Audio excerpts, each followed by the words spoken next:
Hey, friends, welcome back to the Steadfast Podcast. Today's conversation is one that I think all of us can relate to, whether we want to admit it or not, or whether we like it or not. Today, we're going to talk about gossip. I was listening to a little clip from an interview that Brené Brown did, and in their research, she and her team call gossip common enemy intimacy. And I love that so much. And you may have heard her say it, but she says that it's this feeling that we get when you and another person, quote, hotwire connection by bonding over who or what you both dislike. It feels like closeness in the moment, but actually it's surface, it's counterfeit. It's not built on truth, it's not built on trust. It's built on this kind of shared sense of judgment. And because it's so surface level, it never lasts. I think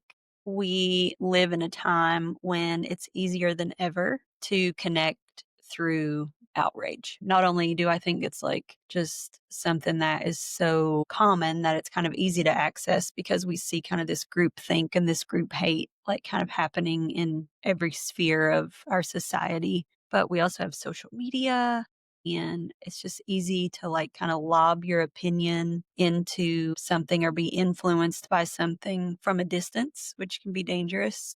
Without really knowing people personally and who they are, we can have an opinion about them. And it's kind of dangerous to write people off like that. Like we do it with celebrities, we do it with politicians, we do it with a pastor, we do it with a whole group of people who might think differently than us. Well, those people are just like blank. Cancel culture is something that, we have this kind of buzzword now, but it's made it simple to join the chorus of, oh, I can't stand that person either, or those people either. But here's the thing. When we sit across from a person and we actually hear their story and we get to know them, it's so much more difficult to put any one person in any type of file because people are so complex. When you know someone, once you've seen their humanity, it's really hard to hate them. And when we rely on this kind of shared dislike to feel connected, we honestly short circuit the real thing. Connections built on empathy, curiosity, and love. So I want to invite you to notice. We talk about curiosity all the time as like the gateway C to like really operating by this core self, right? And not by a protector. So we want to really lean in and be curious and notice this in the world around us. Notice it in our churches. Notice it within ourselves. Let's talk about how this hot-wired relationship plays out in our personal interactions. Maybe you've seen this. So two people get really close because they always have somebody else to talk about. We definitely see it in like middle school culture, right? Like it's the quintessential like mean girl type of thing. It can feel like friendship. It can even feel safe. It can even feel validating, like finally somebody who gets it, right? But that bond is very fragile. It's built on a negative charge and not a genuine connection. When the shared enemy changes, or when the conversation runs out of people to pick apart, there's nothing left to hold the relationship together. Think about, like, I don't know, for me, like my mind, it goes to like middle school, right? And of course, there's that great movie Mean Girls, right? But this kind of middle school mean girl culture where we build closeness on exclusion, right? I'm in this group or I'm not in this group. And listen, that carries through to adulthood. Let's be honest about it. Grown-ups do it too. I'm in or I'm out. I was listening to another quote by Brené this weekend. I shared it with my middle schoolers, but I think it's so fascinating that in her research, she found that the opposite of belonging is fitting in. So think about that for a second. So if I actually belong somewhere, then I don't have to change who I am to be accepted by this group. But if I find myself having to change who I am to be accepted by a group, to fit in, then that's actually the opposite of belonging, which is really interesting to think about. And mean girl culture so much is built on this weapon of belonging. We would think that the opposite of belonging would be to be alone, But the opposite of belonging is to fit in, to change myself to fit in, which is so interesting to think about. I think why I'm on this rabbit trail of belonging in the midst of this conversation is because I think it's kind of an underlying need. It's why we reach for these superficial modes of connection, because we want so much to belong somewhere. And sometimes when we have these hot wired connections with other people, we can get that sense of I'm in, I have people, right?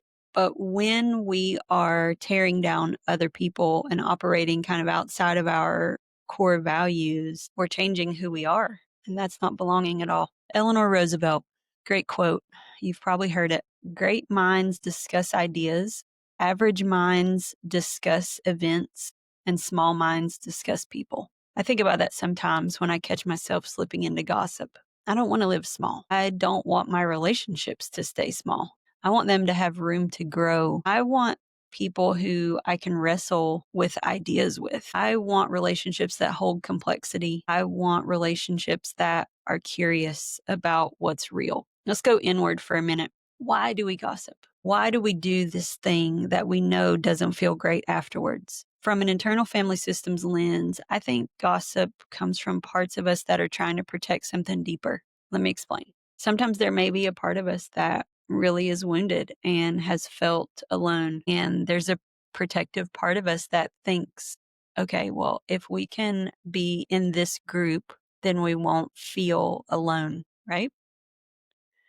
And that part might say, if I can make this person laugh, if I can make them feel like we're on the same side, then maybe they'll like me. So it reaches for gossip because it's fast, it's quick, and it is a way that we can feel close. Other times, maybe there's a part who wants to feel in control, to feel one up instead of one down. And so that's when that part starts talking about someone else's flaws. It's not really about the other person, but that part of us is just trying to keep us safe from feeling inadequate or unseen. You know, it's the whole thing that I talk to my kids about a lot with bullies and with people who put others down. Oftentimes it is because there's a part of that person that feels inadequate themselves. And so if they can put other people down, then they can feel a little bit better about who they are. And sometimes there is a hurting part of us that carries shame. And when we gossip, it might temporarily relieve that shame.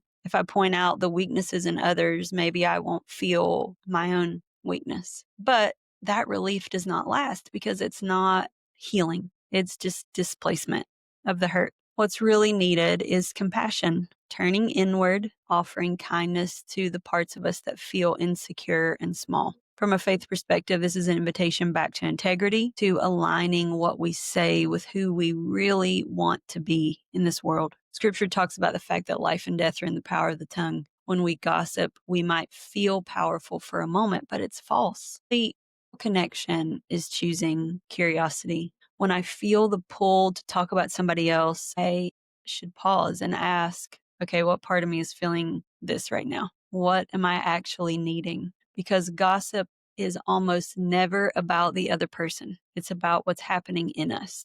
And I would say that for like pretty much everything.